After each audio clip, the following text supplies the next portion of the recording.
this is Annette with Annette's Astrology Corner, and this is your energetic reading for June 2016. And today, I've been trying to do something a little bit different with Cancer because it's very hard. You go through so many different cycles of the moon. Your ruler changes energy so much, which is why you change mindsets and moods so much, that I've tried to find some way that I can identify the types of energies that will influence you throughout the month. So I of course broke this cycle, I broke everything down into 4 cycles. So we have the new moon, we have the first quarter of the moon, we have the full moon, and we have the last quarter. Excuse me. So the new moon is, of course, signifies it's your starting energy. It's the beginning, and it's where we put the seeds that we want that germinate for that entire month into the soil. The first quarter of the moon provokes the change that we need that we need in our lives. So we put that seed in the soil. And it started to generate plants. It started to generate something that we harvest. So we react to it.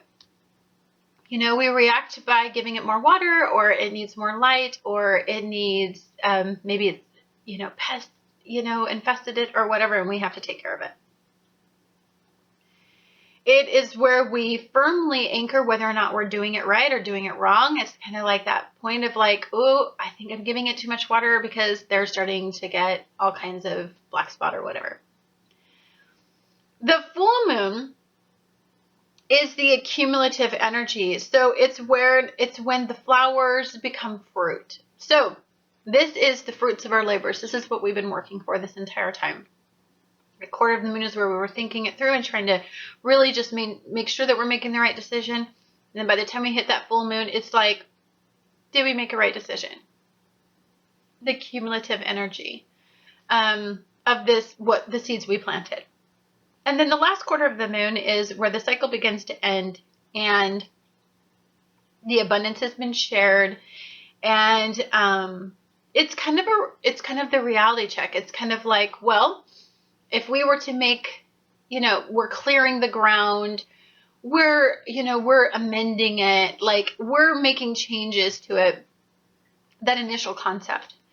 So the new moon for you is going to be a very introspective moon. There's going to be a duality about the mindsets of this new moon.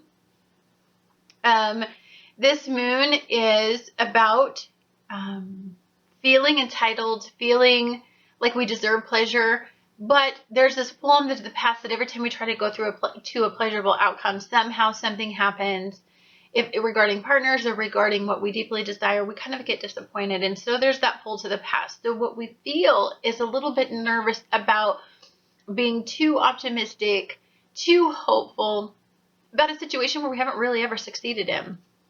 It would be like planting a crop that it never generated anything ever since we've done it. Like, it doesn't matter what we've done, it just doesn't do well. This is about opening up your perspectives. Your ruler will be involved in a grand mutable cross at this time. So it's an extreme energy. It's pulling you in different directions. It's kind of forcing you out of that comfy zone. It's like you don't get an option to stay and just embedded in whatever mindset or whatever ritual or routine you got going on in your head. It's like it forces you to use everything that you've learned from the past and as cumulative information and to decipher what you want to do moving forward. And when we have those tough questions, it really makes us deeply identify in our environment what's working for us and what's not working. What's a good routine? What's a bad routine? What makes us feel safe? What provides stability? What's inconsistent? Like, all of those things hit us kind of all at once at this new moon. I believe that the reason for that is because we can't keep doing the same thing over and over again. Like, at some point, we need to plant new seeds. We need to take a look at things different. We need to plant it in new soil. Like, we have to do things a little bit different. So the new beginning would be a really different type of mindset where you're using both your immediate, interpretation of your life, but you're also elevating it and taking a look at from a broader perspective. And this is a very intuitive time for you. We've got that first quarter that comes up on the 12th, and this is exactly when Mercury moves into Gemini. This is good. When Mercury moves into Gemini, it's its home energy. I think you're just going to be able to decipher things. You're going to be able to take a look at two different perspectives easily. There's not a fight for you to understand what's going on. Like, it's going to be logical and reasonable for you to be thinking things through in the way that you are. The moon is going to be in Libra at the time, so of course there's a duality and just that Libran mindset of the pros and the cons. You're weighing things out. Very introspective, looking at a balance. Balance is going to be key. Balance is going to be essential in your home and family. And then you do have the past. There is a sextile with Mars, which is going to be in Scorpio, which is a fellow water energy. And so there's a need to take a risk. To say, you know what, I think I'm going to just completely do things completely different, and I'm just going to hell with it. And it's not going to be supported by past routines and rituals and mindsets. It's not going to be supported by past disappointments. There's no past associated with it. This will be about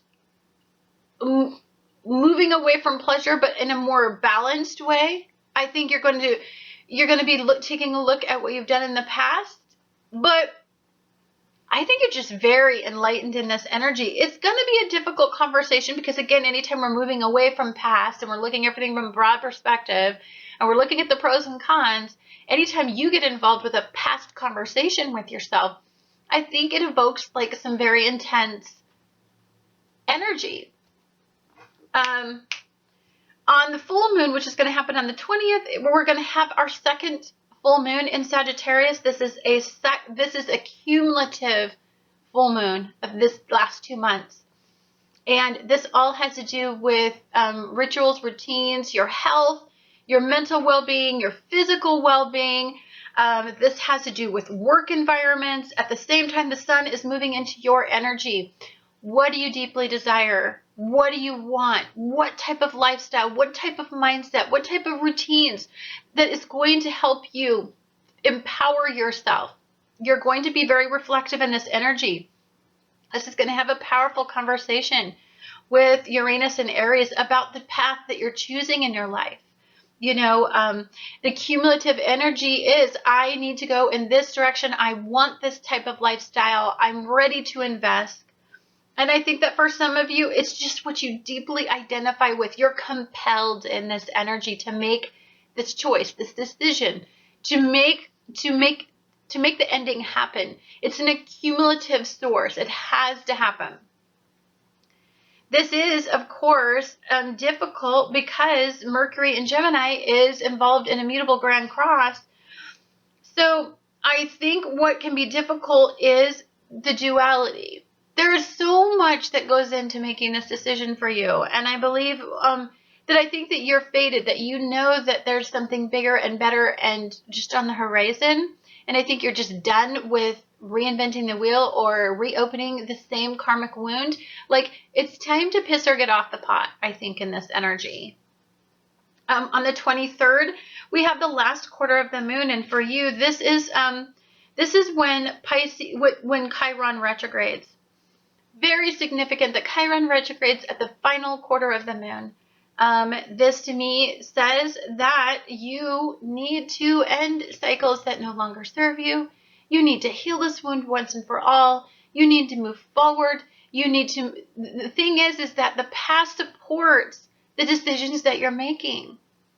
You've learned a lot. You're wise in this energy. So I believe that this is for the big picture. This is to open you up. This is to be like, I've been taking care of my wound this way and it's not working. A new perspective, a new concept. You're moving away from things that just, honestly, karmic cycles, repetitive cycles that no longer serve you. This is all about gaining control over repetitive cycles, rituals, and routines.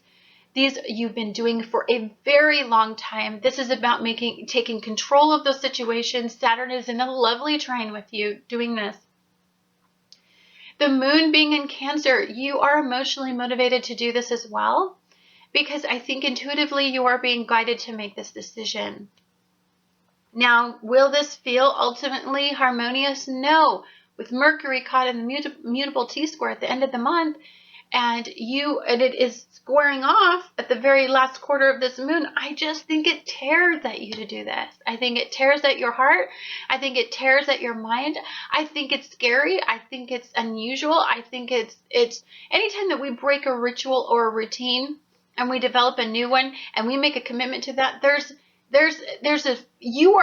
you just love your creature comforts. Like, you are a habitual creature. Cancers love everything routine. They like their people in a routine. They like their home life in a routine. They like their work life in a routine. Routine makes them feel safe, but this energy is not routine.